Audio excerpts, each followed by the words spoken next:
Sejam todos bem-vindos ao canal Companheiros da Luz. Leitura e estudo do livro O Consolador. Obra ditada pelo Espírito Emmanuel ao médium Chico Xavier. Exame da segunda parte, denominada Filosofia. Perguntas de números 239 a 245. Iniciemos então a leitura do questionário de subtítulo. 5º, Evolução. Item, dor. Pergunta 239. Entre a dor física e a dor moral, qual das duas faz vibrar mais profundamente o espírito humano? Emmanuel. Podemos classificar o sofrimento do espírito como a dor realidade e o tormento físico, de qualquer natureza, como a dor ilusão. Em verdade, toda dor física colima o despertar da alma para os seus grandiosos deveres, seja como expressão expiatória, como consequência dos abusos humanos, ou como advertência da natureza material ao dono de um organismo. Mas, toda dor física é um fenômeno, enquanto que a dor moral é essência. Daí a razão por que a primeira vem e passa, ainda que se faça acompanhar das transições de morte dos órgãos materiais, e só a dor espiritual é bastante grande e profunda para promover o luminoso trabalho do aperfeiçoamento e da redenção. Pergunta 240. De algum modo, pode-se conceber a felicidade na Terra? Emmanuel. Se todo espírito tem consigo a noção da felicidade, é sinal que ela existe e espera as almas em alguma parte.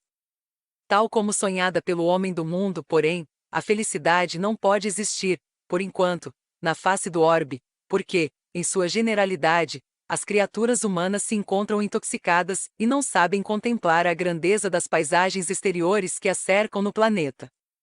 Contudo, importa observar que é no globo terrestre que a criatura edifica as bases da sua ventura real, pelo trabalho e pelo sacrifício, a caminho das mais sublimes aquisições para o mundo divino de sua consciência. Pergunta 241. Onde o maior auxílio para nossa redenção espiritual? Emmanuel. No trabalho de nossa redenção individual ou coletiva, a dor é sempre o elemento amigo e indispensável. E a redenção de um espírito encarnado, na Terra, consiste no resgate de todas as suas dívidas, com a consequente aquisição de valores morais passíveis de serem conquistados nas lutas planetárias, situação essa que eleva a personalidade espiritual a novos e mais sublimes horizontes na vida do infinito.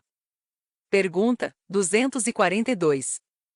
Por que o Evangelho não nos fala das alegrias da vida humana? Emmanuel. O Evangelho não podia trazer os cenários do riso mascarado do mundo, mas a verdade é que todas as lições do Mestre Divino foram efetuadas nas paisagens da mais perfeita alegria espiritual. Sua primeira revelação foi nas bodas de Caná, entre os júbilos sagrados da família. Seus ensinamentos, à margem das águas do Tiberíades, desdobraram-se entre criaturas simples e alegres, fortalecidas na fé e no trabalho sadio.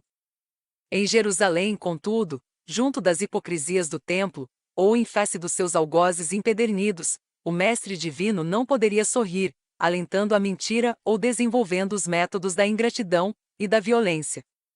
Eis porque, em seu ambiente natural, toda a história evangélica é sempre um poema de luz, de amor, de encantamento e de alegria. Pergunta 243.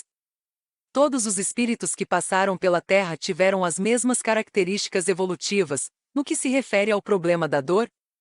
Emmanuel. Todas as entidades espirituais encarnadas no orbe terrestre são espíritos que se resgatam ou aprendem nas experiências humanas, após as quedas do passado, com exceção de Jesus Cristo, fundamento de toda a verdade neste mundo, cuja evolução se verificou em linha reta para Deus, e em cujas mãos angélicas repousa o governo espiritual do planeta, desde os seus primórdios. Pergunta 244.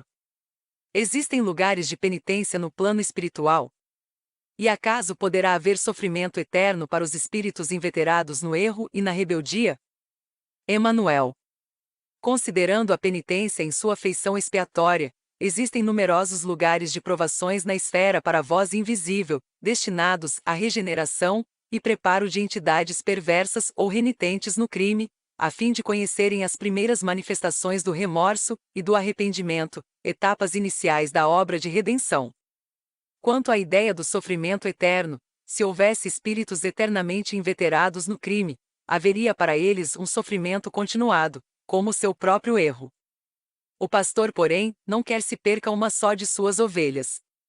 Dia virá em que a consciência mais denegrida experimentará, no íntimo, a luz radiosa da alvorada de seu amor. Pergunta 245.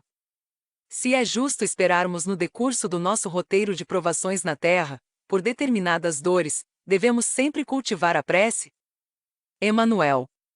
A lei das provas é uma das maiores instituições universais para a distribuição dos benefícios divinos.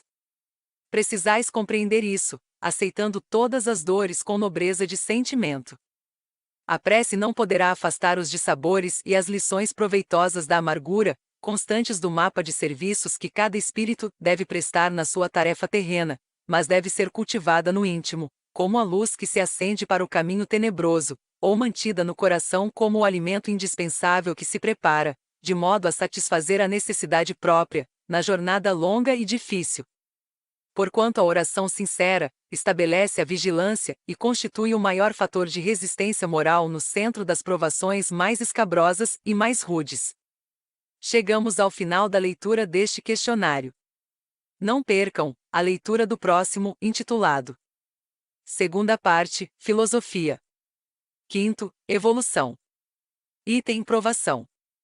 Obrigado por apoiarem nosso canal. Curtam, comentem, façam a sua inscrição e compartilhem. Boa reflexão e que Jesus abençoe a todos. Deus, Cristo e caridade.